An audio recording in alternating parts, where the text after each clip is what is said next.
De analistas e comentaristas, o governo Lula destinou mais de 60% do orçamento do Ministério da Saúde para atender os parlamentares somente de janeiro a abril. Esse índice foi alcançado após uma nova liberação de verbas no valor de quase 5 bilhões de reais, um recorde para um único dia.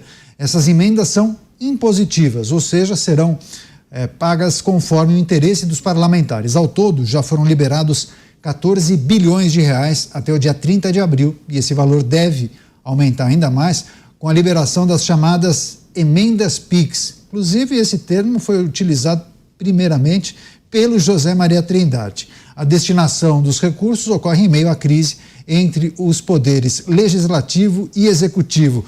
Você, José Maria Trindade, claro que o momento explica muito, né, dessa liberação de emendas. Mas agora a gente precisa vislumbrar qual deve ser a relação desses dois poderes e quais são os reais objetivos do Poder Executivo, hein, Zé? Pois é, olha, o presidente Lula se reuniu com os ministros da área política, os chamados ministros da Casa, ali do Palácio do Planalto, e discutiu exatamente esta relação turbulenta com o Congresso Nacional. Nós estamos falando do relacionamento do presidente com a própria base governista e os aliados ocasionais, porque a oposição não faz esse tipo de negociação e nem de reunião. E ali os ministros avaliaram as várias brigas do governo no Congresso e o prejuízo que isso pode dar em termos de pauta econômica para o próprio governo. O Congresso agora tem uma pauta muito importante, que é a regulamentação da reforma tributária. É derrota à vista. Já conversei com vários parlamentares, com dois presidentes de frentes parlamentares, que são forças novas no Congresso Nacional, eles estão certos de que vão ganhar a parada, ou seja, eles vão votar e aprovar uma lei de regulamentação da reforma tributária que eles quiserem. São grupos ligados a empresas. Frente parlamentar é lobby. Antigamente o lobby ficava no executivo. O lobby agora fica no legislativo, que é quem domina a pauta econômica e quem domina o orçamento da União. Então, a frente parlamentar, as frentes se uniram e vão aprovar a regulamentação da reforma tributária. E aí, o presidente ouviu deles o seguinte: nós vamos perder todas, é preciso fazer a contabilização. E aí houve essa liberação de recursos e divulgada pelo próprio governo. Os ministros fizeram questão de dizer: olha, nós estamos liberando essa quantia. Precisa liberar, são emendas impositivas. E mais, o presidente Lula vetou o cronograma de liberação das emendas parlamentares. Com a queda, é possível, a queda dos vetos, o governo vai ficar muito apertado no orçamento, terá que liberar imediatamente muito dinheiro. Então já está se precavendo aí, já liberando para ir desafogando o orçamento da União. Como falamos aqui, as emendas parlamentares, elas têm que ser em parte para a saúde. Houve um acordo e isso ficou na lei de diretrizes orçamentárias, ou seja, o parlamentar tem a liberdade para aplicar o dinheiro desde que metade seja na saúde. Tem muito jeitinho ali, tem gente que está asfaltando porta de hospital e de UPA e colocando na conta da saúde. 25% das pessoas que aparecem na tela aqui recebem emendas parlamentares. É só você, delegado Palumbo. Então, o senhor pode explicar para a gente como funciona essa demanda? Afinal, o Planalto liberou quase 5 bilhões de reais em emendas em um único dia. Novo recorde. Como funciona o recebimento dessas emendas e como o senhor indica a aplicação desse recurso? Eu não sei te dizer, porque eu não recebo absolutamente nada do meu partido. Eu sequer sou chamado para as reuniões. Eu tenho direito às minhas emendas impositivas, que são os 38 milhões do governo federal e mais 10 milhões que a gente pode distribuir pelo Estado, que é da bancada paulista. Então, isso dá 48 milhões. Fora disso, eu não sou chamado para absolutamente nada. Nenhum dirigente de partido, líder do partido, fala: Palumbo, vai ter emendas aqui ou acolá. Muito pelo contrário, eles fazem questão de me escantear, mas eu continuo com a minha política de independência. E a grande verdade é que o governo, para aprovar os seus projetos, se ele não fizer um despejo de milhares e milhares de reais de emenda, ele não consegue aprovar absolutamente nada. Eu me lembro na reforma da tributária, na Câmara dos Deputados, que o projeto chegou pela manhã, durante o dia inteiro, nós não ficamos sabendo de nada. Nós, que eu falo, são aqueles que não participam das reuniões ali, de um pequeno grupo de parlamentares. Aí, no meio da tarde, subitamente, a imprensa fala que houve um despejo de 10 bilhões e aí, por conseguinte, o projeto foi aprovado. Ou seja, o dia que o governo federal perder o centrão, ele vai perder a mão da condução do país e pode, inclusive, ser impeachmentado. Porque quem manda nesse país aqui, como eu já disse várias vezes, não é a direita, não é a esquerda, não é o governo federal, é o centrão que manda nesse país. Tá bom, então tiro curto, delegado Palumbo. Já que houve essa liberação recorde de emendas parlamentares, o senhor entende que pode ter uma conexão com aquela sessão que vai analisar os vetos presidenciais? Poderemos ter surpresas? Eu espero que não.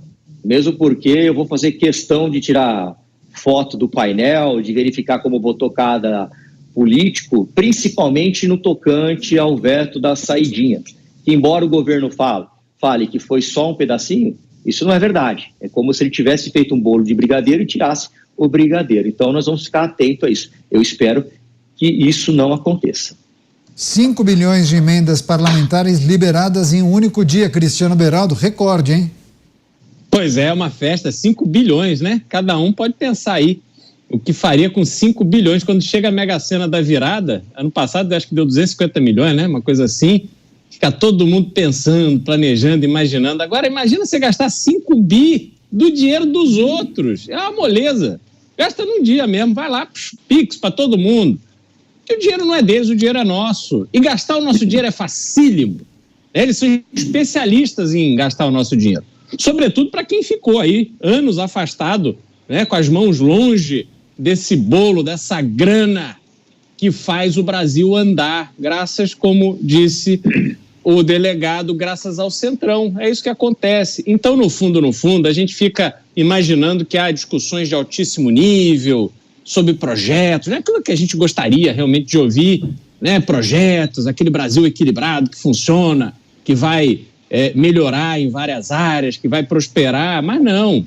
Tá aí, ó, 60% do orçamento da saúde vai ser distribuído conforme os parlamentares. Aí eu queria perguntar para as pessoas se a nossa audiência acredita que no ano que vem nós teremos resolvido parte significativa dos problemas que temos na saúde. Não.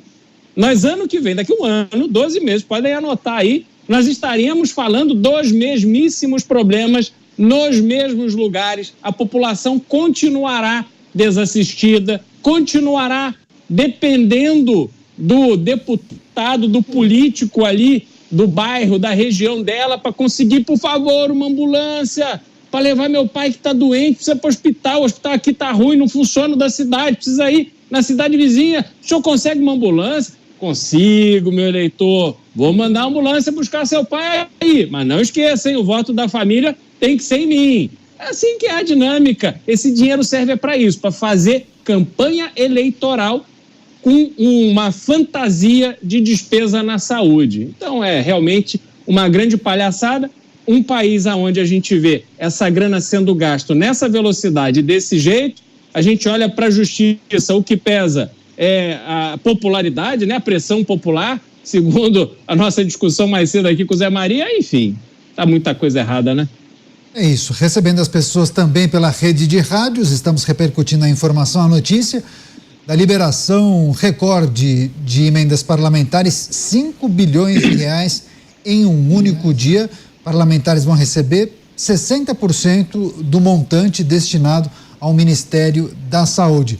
Zé Maria, para fechar, eu acho importante a gente fazer uma projeção para essa sessão que vai acontecer na semana que vem. Me confirma se isso deve ocorrer mesmo na próxima semana, daquela análise dos congressistas em relação aos vetos presidenciais.